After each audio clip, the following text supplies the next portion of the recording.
Welcome to the importance and power of reading. I'm Michelle, the computer lady, your host. During some awful dark times in America, Black people were denied the ability to read, to learn how to read, to write, or to even own books. And that has hampered our communities up until this day. Now we're going to have important conversations about the importance and power of reading. Hi, everybody. It's Michelle, the computer lady. I'm here for another brand new segment on the importance and power of reading. Today, I have a dynamic guest. I've actually known Mr. Ross for many years. Mike Ross was the manager proprietor of Raised in the City, a phenomenal restaurant in downtown Atlanta. He's gone on to do some wonderful things, and I just had to have him on my show today. How you doing, Mike? Michelle, I'm doing great. I am absolutely doing great. As I said, I got off a red eye and about 1 o'clock in the morning. So if I seem a little groggy or lethargic, you have to forgive me. I'll just keep sipping out my coffee periodically. But it's great to see you. It is awesome to see you. Now, I'd like you to tell everybody about some of the things that you're doing and some background on yourself and where you live. Yeah, absolutely. Well, I tell you, just a little background. As you mentioned, for a long period of time, for almost 20 years, I resided in Atlanta. I worked with a hospitality group called Innovative Restaurant Concepts, and later it was just Ray's Restaurants, Killer Concepts.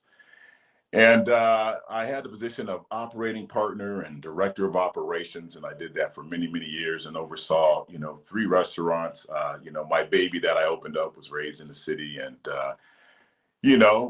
met some great folks like yourself, and really enjoyed being able to really deliver quality product to our community downtown. And at the time when we opened, there wasn't a whole lot of options down there. And I like to think, we were one of the first sort of pillars to help with sort of the resurgence of bringing, quality businesses downtown, but also beginning to shift the sort of idea that downtown was not the best place to reside in or to go to.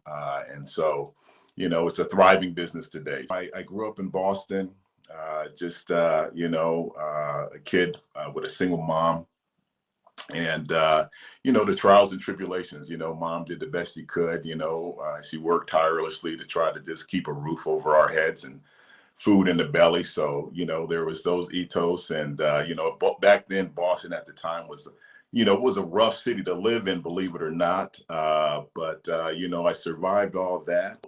Once we moved to Boston, from Boston to Georgia, and that was, God knows, that was a long time ago. My wife and I and young son at the time, you will remember that you and I met at Ray's in the City, a restaurant in downtown Atlanta that I opened up, I don't know, 20 years ago or more, as the managing partner. And later I worked as a director of operations and oversaw, several of the rest of our restaurants in Lambda, Georgia. So from there, since then, I've moved to Sedona, Arizona. So I don't know if people know or are familiar with Sedona, but it's a beautiful place in northern Arizona. And it's magical, land of red rocks, vortex, and really it's a spiritual hub for our country. I believe, it's a spiritual destination, let me say it that way. And so currently, Absolutely yeah, awesome.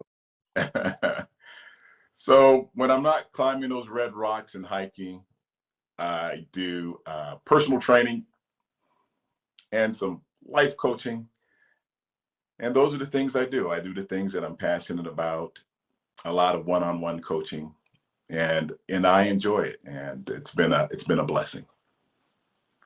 That is absolutely remarkable. Now, Mike, how is your son doing? Because the last time we talked, he tried to beat you in basketball. Has he beat you in basketball yet? No, he cannot beat me in any sport. But no, my son Keegan, he's doing great. He's an engineer. He graduated from Georgia Tech. with a double E degree, so electrical engineering degree, and he also has a mathematics degree as well. And he lives in Boston where he was born. He ended up moving back to Boston from Georgia. He works for Oracle. It's a Wow. pretty big tech company. He actually was part of a startup group that was acquired by Oracle, and they bought him on as well. He loves what he's doing. And again, his mom and I couldn't be more proud of the things he's accomplishing in his career and in his profession. But the emphasis there, was the fact is, we encouraged him to, he had an acumen for mathematics, but he also had an acumen for art as well. And he was a wonderful artist. And I think when things got a little tough, he wanted to maybe bail and say, Mom and Dad, instead of going to Georgia Tech, can I go to, SCAGS, the Savannah School of Arts and Design? And we were like, no, you're not going to do that. You're going to toughen it out. You're going to finish going to Tech. You're going to graduate from there. And then if you want to become an artist after you become an engineer, you go right ahead because you'll have every opportunity in front. Well, that makes sense.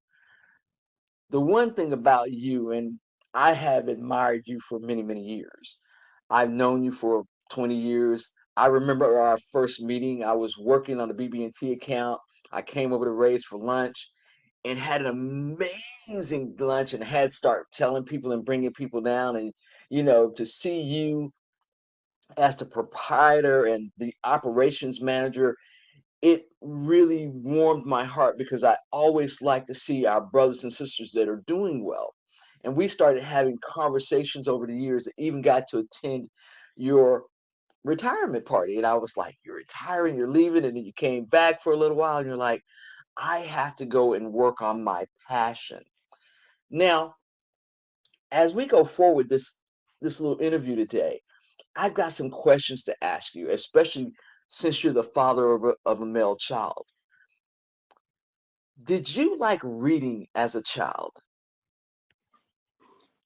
I did. Well, I'll say it this way. My mom always had a book in her hand, and she always read to us. And at an early age, I remember her reading to us Dr. Seuss, The Cat in the Hat, and that whole collection of those classics, from Dr. Seuss. And so early on, I mean, those books and the memories of those books, and mom reading them and reading them myself as a child, just resonated with me today. And I think it's responsible for me having seen that example of my mother always reading, and she liked to read those little trashy novels too. But she always read. She always had a book in her hand, and obviously, it's modeling a behavior. When you see your parent reading, you start to believe, hey, maybe there's something to this. And although maybe not at a very young age, as I got older, I realized the value of reading, and so I enjoy it. It's one of my daily pleasures is to pick up a book and read. That is absolutely phenomenal. So, your mother was your role model on this reading journey. She was your greatest influencer, would you say, or was her a teacher or a mentor even, or was it just mom? It was mom. It was absolutely mom. Like I said, hardworking, tireless, but she always made time. She was just a very intellectual lady. She was a nursing assistant at is what she did for a living. But she just set a great example of hard work, and she always had a stimulating conversation around a broad spectrum of topics. It could be, politics or life in general. She could talk about pretty much any subject, and you would, swear that she knew a little bit about everything. And she did. She was just well read, and she had a curiosity as well. That is absolutely awesome. Those are the things that people don't ever think about when we talk about this reading journey, about modeling a lot of times. When our children see us read, when they see us pick up books, it makes the difference. And so you got a son that went to graduate from Georgia Tech. Mhm. I know for a fact because I've actually seen you when you've been on your downtime at Ray's with a book. How critical was that for his development, do you think? Well, again, I think, for our son, my wife and I, he saw my wife and I probably always either working hard for a large part of the time actually that he was in school. My wife would decide to go back to school. She's an attorney now, so she has her own law practice. She still actually has an active practice in Georgia. And, this is a woman that grew up in rural Alabama that actually had to teach her mother how to read and write, and her father, how to write as well. And so to see and to know, and so she's one of my biggest inspirations, honestly, is that to know that where she came from, the mom had a sixth grade education, her father had a third grade education. And for her to excel beyond that small town and all of its barriers back in the 60s and the 70s, and to overcome all those obstacles, to believe that she could go on to finish her undergraduate degree and then go on to law school and to pass the bar. And she's been a sole practitioner, been practicing law now for, gosh, I don't know, close to 20 years now. So for 18 years now, she's been working as a sister, a Black woman who has her own business and is thriving. And she's a great example. And honestly, she's one of my biggest inspirations as well because of the things that she's been able to accomplish. That is absolutely epic. It warms my heart. I love you too.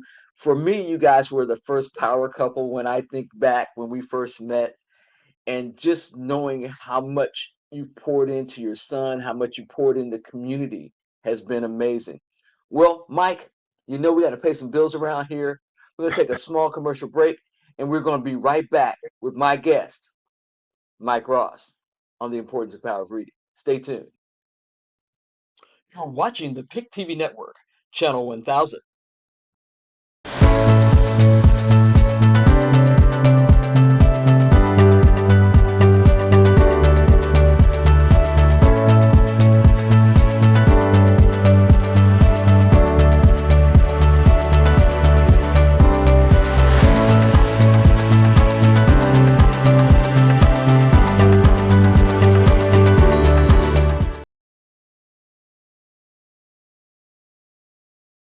Hello, everybody. Welcome back to the Importance of Power of Reading. I have today a dynamic and epic guest, Mr. Mike Ross. He was the operations director for Killer Ray's in the City, one of my favorite restaurants. Now he's a personal trainer and he's like a life coach.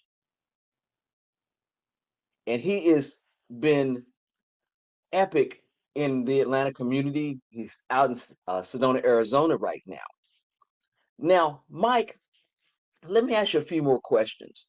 Number one, what age did you start reading as a child? Oh, wow. I can remember reading at a very early age. As I said earlier, my mom read to us all the time, my brother and I. And as soon as I could read, that's when I started reading. And I can remember one of my first books that I read was a mosquito buzzing in my ear, which was a West African folk tale.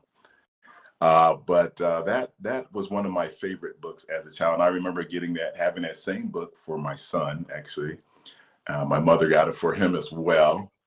And so, I don't know, as early as, I don't know, 3, 4, 5 years old, and as I said, Dr. Seuss. And, we used to get these reader digests for kids in the mail as well. So we used to get books in the mail that, you just looked forward to. It had not only stories, but it had puzzles and things really to begin to stimulate your mind at an early age, which I think really served as a wonderful anchor to create that spark of curiosity that you can only really begin to satisfy or open up through actually reading things, reading books. That is amazing. Now, what are you reading today? What are some of the books that you're reading right now? Well, I tell you, I've always got a book in my hand currently, and I read a lot of spiritual books, a lot of spiritual content. Right now, I'm reading The Power of Intention from Dr. Wayne Dyer, but I do a cross section of things. I just got through reading a trio of books from Dr. Paul Selig, and the book of Love and Creation, I Am Word, Dr. David Hawkins, Power versus Force. Those are some of the things that I'm reading tirelessly. I usually have a few books that I'm reading at a time. So actually, I'm reading The Power of Intention, Dr. Dyer, the the the the Way of the Superior Man is another book I'm reading. The Knowledge Athlete's another book. So I'm reading Thinking Fast and Slow. And those are books really kind of geared towards really the thinking fast and thinking slow, or how we process things. So I'm usually reading a few things at a time. And one of the things that I enjoy doing, I would encourage people to do as well, at least it works for me, is that when I'm reading things, I'm also writing things down almost in a journal. So if I come across I don't know, something that just resonates, it could be a quote or it could just be a sentence, it could be a paragraph. I have a tendency, I like to write those things down, and just to reinforce really a way of thinking to stimulate those higher faculties. That is an epic suggestion because a lot of times when we write things down, we tend to remember them much, much better. Now, how has reading helped you in your career, in your life, in your journey, and your success? Because for me, I know that you are a very successful man. You've gone on to do some epic things in our community. Well, I think the thing that reading does, it serves as an anchor. One, the curiosity, so it stimulates thinking, further thinking, deeper thinking. But you also realize by picking up a book, it can expose you to a wide variety of topics. And so if ever there was a time I felt like I was perhaps lacking in a particular area, or I just wanted to enhance a particular area, if it's leadership, a book like Good to Great, uh, if it's a book, Think and Grow Rich, Napoleon Hill, some of the classics, a lot of those classics are things that I would reach for. And so it exposes us to a broader spectrum of knowledge. That's what's reading all about. And I believe it also helps us become better communicators. I totally agree with that sentiment. Now, because you have a son, how important was it for you not only to model reading and your wife to model reading, but for you to have him have access to books in the home or in the library? Again, I think it helped him in his journey to where he is now. It's helped him to begin and to be able to assimilate in the top rungs and ladders of corporate America. I mean, he holds a leadership position with Oracle. And, whenever, our son's with us, and he was actually just with us, my wife and I, his mom and I, this past weekend. And he's forever working. He always has his laptop. He squeezes us in between some of that work. But it's a testament to his ability to not only work hard but to focus. And that's the one thing I think that reading also imparts. It helps us to have a greater focus. It sharpens our receptors.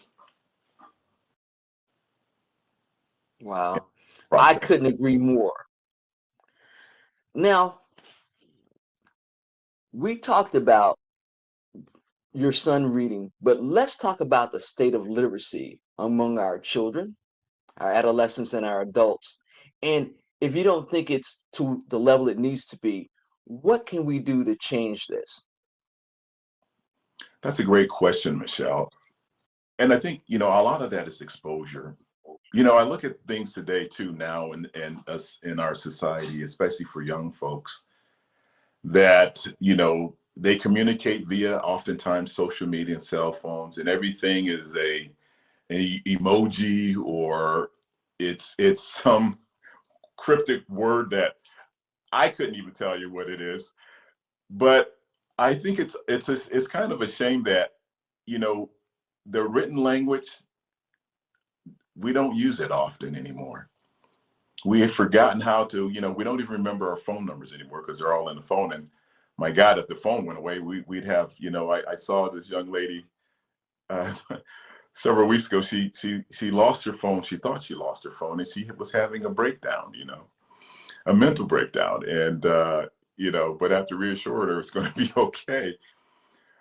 And for me, I'm old school in that I still like to have a book in my hand. But if it's having Kindle or whatever, reading from your phone, whatever it is, it's exposing our youth to the possibilities.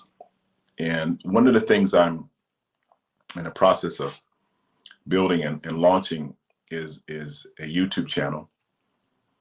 I'll call it Serenity to Success is the name I'm thinking of. But what it really is, it's actually my reading different literature, personal development literature, and spiritual literature, with the hope that it resonates with a few folks, and that they too feel compelled to open up that mind and read. And so whatever that format, if it's a book or if it's something online, it doesn't matter. But we definitely need to address that. And I think for certainly our community in particular, who was always and still continues to be at a disadvantage when we look at our education system.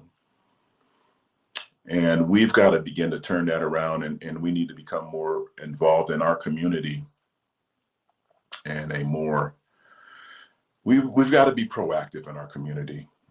And that's something I know for my wife and I that we are planning on doing actually in the near future. And, one of the projects she's worked on and has is a vision board.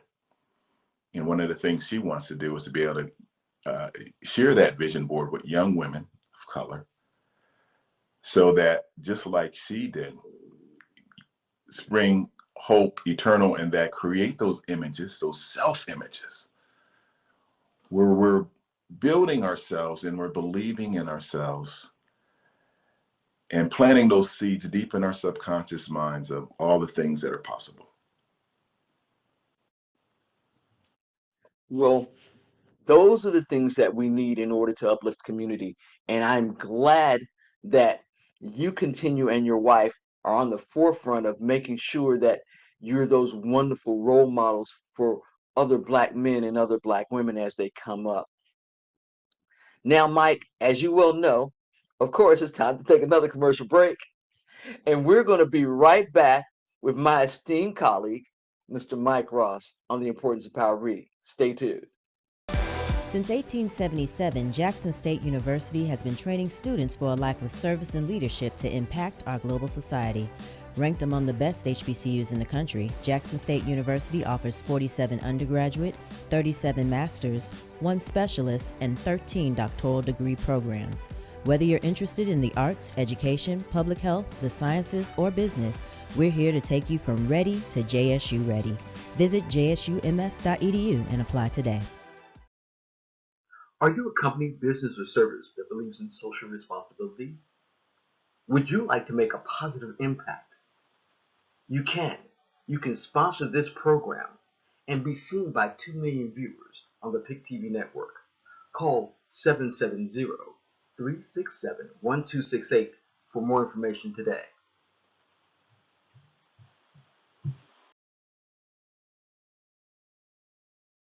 Hi, everybody. Welcome back to the importance of power of reading. We're having an amazing discussion.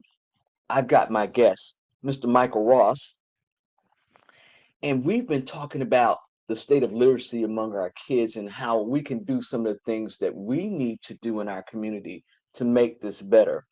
Now, Mike, let me ask you, especially as the father of a son, how can we get our boys to love reading more, to read better? What are some suggestions you have to parents out there of boys on how we can get them more engaged in this reading cycle, in this reading journey? That's a great question, Michelle. That's a great question. I think so much, as a parent, I think so much of it begins with setting an example on the importance. I think especially for young men, young men of color. In their heads, they're thinking, I want to be a rapper. I want to be a sports figure. And so they are limiting themselves, but they're only exposed to these images that as a society, we uplift in a way that's disproportionate to those folks that are just doing good work. And, I feel this way too, that when I had the opportunity when I was working with a lot of young men, that I realized the minor role I played, or the role I played, seeing someone that looked like them in a leadership position. And I know I have several young men now that, Mr. Ross, that are general managers and doing some and managing facilities and doing some great things in not only the hospitality industry, but in other areas, because so much of it was, really just telling them that they can do those things that they believe they can do. And seeing the viability of that. Now, I'll share with you this. So my wife and I, we just came back, and actually our son met us out there. We were actually in Detroit, Michigan. And, it's in many ways a city that's trying to come back from some very deep scars. But let me say, beautiful people there, beautiful city. But, the fact that that city was, really allowed to just sort of fail in many ways. And the consequence of that is because it was a city that has a very vigorous Black community. And I think that, as a nation, a country just kind of turned their back on that beautiful place. But it's making a comeback. I'll assure you that. And we are actually beginning the process of actually looking at perhaps acquiring some property there, with the hopes of, planting ourselves in that community to help revitalize that area and that community as best we can. And some of that will be through the process of what we're talking about now, exposing kids and finding ways to volunteer. We've got to put ourselves into those areas, though, that, that we can be of the most help. And I've always been a big proponent of, one of my goals has always been is become a part of our community. And it really starts with one person at a time. And so, my goal is to identify those organizations and groups where I can put myself in front of young folks and say, you can be, the best, healthiest version of yourself, and to set that example. I think one of the things that I've been able to do too is that, one of the other things I do as a personal trainer, though, I've done some bodybuilding, so I'm very physically active. I challenge and I work out with a lot of young kids. I work out with a lot of young people, and I'm like, come on, you can't keep up with an old man of 60. You can do better than that, right? So, it's just like my son. It's like, I'm like, son, you want to go to the gym? He's like, Dad, that's okay. I don't want to do it. But so, I'm going to use that platform to inject myself into the community like I do now, to help to not only personal train, but really it's the personal development piece that really is a big part of what I do with all my clients. But in particular, I'm looking forward to being able to have young men of color, because there's not a lot of them in Sedona, let me tell you that. So that's why we're going to be looking to plant ourselves in communities that we can be of the most help. have the biggest impact. I love that, because the one thing about us being the village and us supporting each other, and we see each other, and then the kids see us doing these positive things, we make transformations that we don't realize until the kids come back later and they're like, hey, I had a student from my Job Corps program. I used to be a counselor, and she's like, hey, Miss C, is that you? I saw you on Instagram. I've seen you. I still do my word a day every day. And so those things really make a difference. And thank you so much, Mike, for doing this in these communities that need us the most. Now, let's talk a little bit about STEM, because your son works for Oracle. He's electronic engineer. He graduated from Georgia Tech, which is one of the esteemed colleges for technology. STEM is science, technology, engineering, and math. It's today and it's the future. How can we get our kids more engaged in STEM? How did you get your son engaged in the STEM world? Well, I tell you, as a parent, it begins with just having and showing an interest in his education. And to your point, also helping them to realize the importance of science and mathematics and technology. And really, it's the equalizer. It levels the playing field, especially for our young men and women, to enter into those realms. Because as a consequence, my son's he's traveled all over the world, but it's the exposure and creating routines though. I think one of the most vital things that we did for our son early on was we created a routine for him. So he knew that as soon as he got home from school, he started doing his homework, and it became a habit. Just like the importance of habit is I can't emphasize that enough. Even myself, I usually wake up at 5 a.m. First thing I do is I reach for a nice glass of water, and then I do a meditation, and I put my coffee on. I pick up a book and start reading, and if it's a couple of pages or a chapter, and then I write my gratitude. I write down my gratitude for that moment. But that's a routine, just like going to the gym, just like getting up and brushing your teeth, right?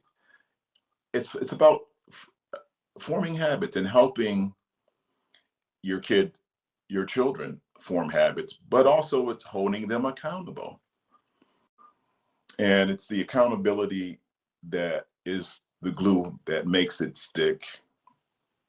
And help them believe in the best version and see the best version of themselves. That is where we need to be. Folks, you heard it. Accountability. It's one of the words that I really gravitate around, because when we hold our children accountable, when we're being those parents, they really respect us and they listen more than we think they do. And that has been epic, because reading affects every journey in our life. It's the cornerstone of where we are. And that's why having folks like Mike Ross and his wife and what they're doing in the communities to uplift us has been so important. Now, Mike, I've got a few more questions. Number one, what would you tell the parents out there, both boys and girls, to get them to spur the love of reading in their children? And are there some points that you can recommend that they do in order for them to bring children on the reading journey? Yeah, absolutely. As a parent, it starts with you setting the example. So it can't be a situation of do as I say, not as I do.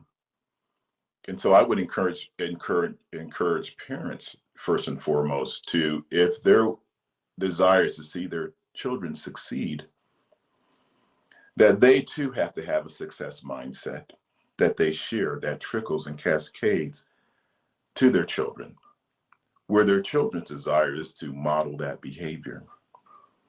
And it's really about, doing the best we can in this version of ourselves where we are right now, but it's also to encourage.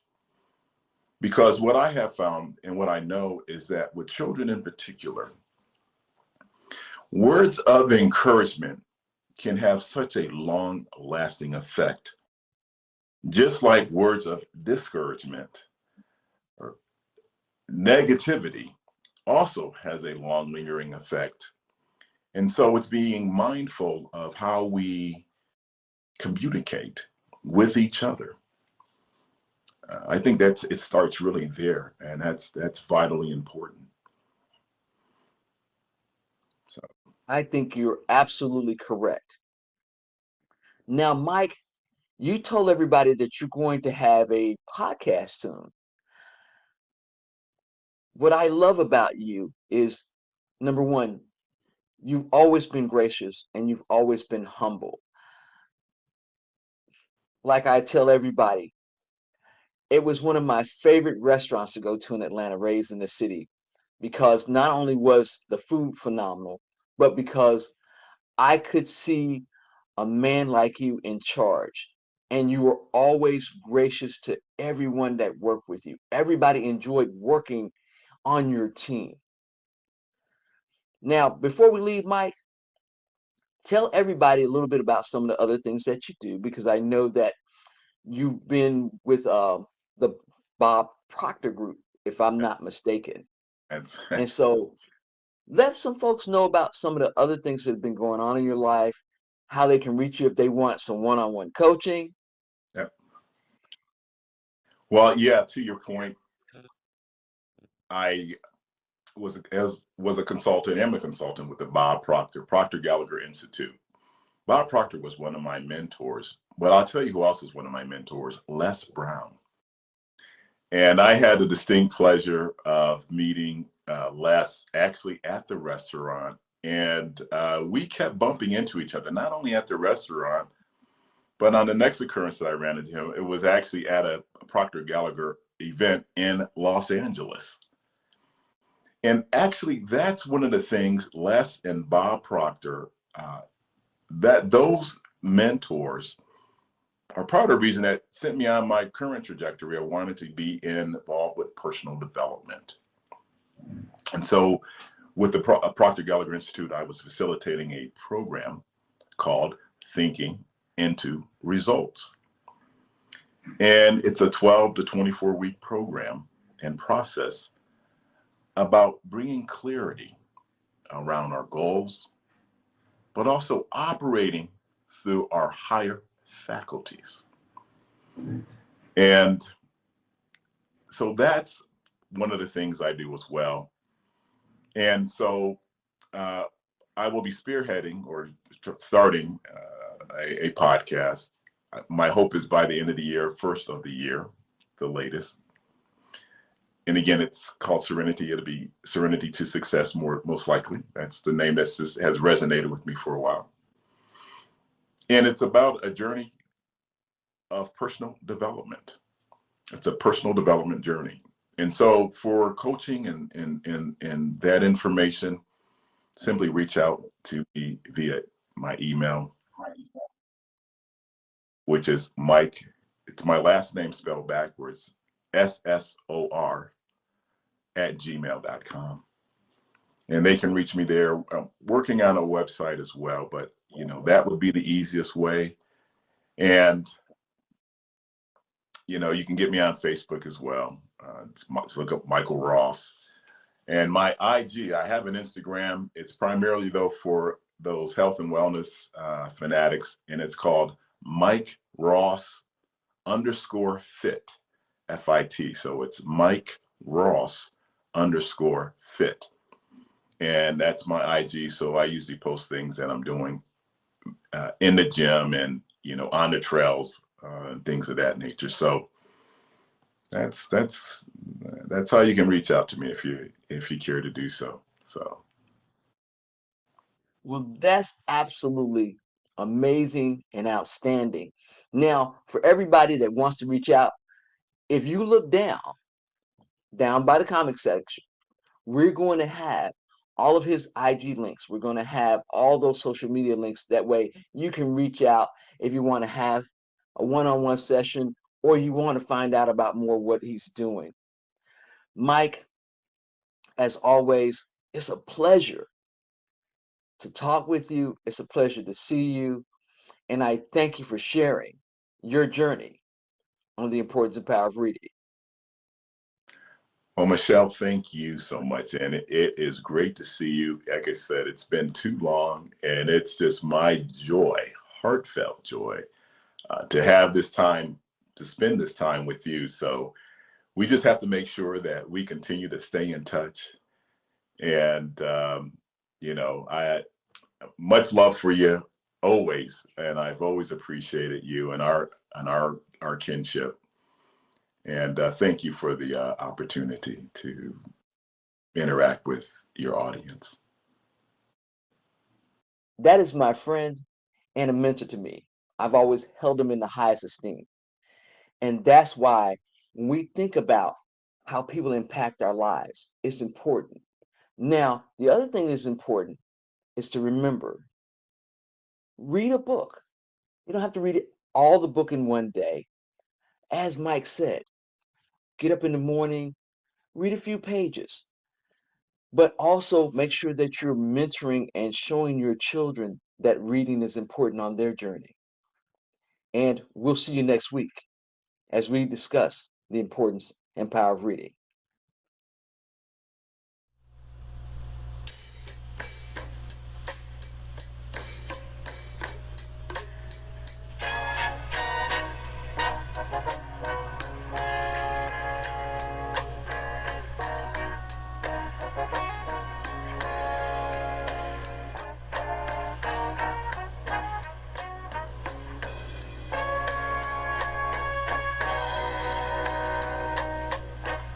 You know what's going on in our society, book banning, and over 38 million children don't have books in their homes. Join me for some exciting segments as we talk about the importance and power of reading with my guest. Black life, Black inspirational stories, education, luxury, health features. Welcome to the new Black television, Pick TV network, where being in the black is luxury, it's accountability, and it's seeing what you look like in the new face of television. Pick TV network, come join us.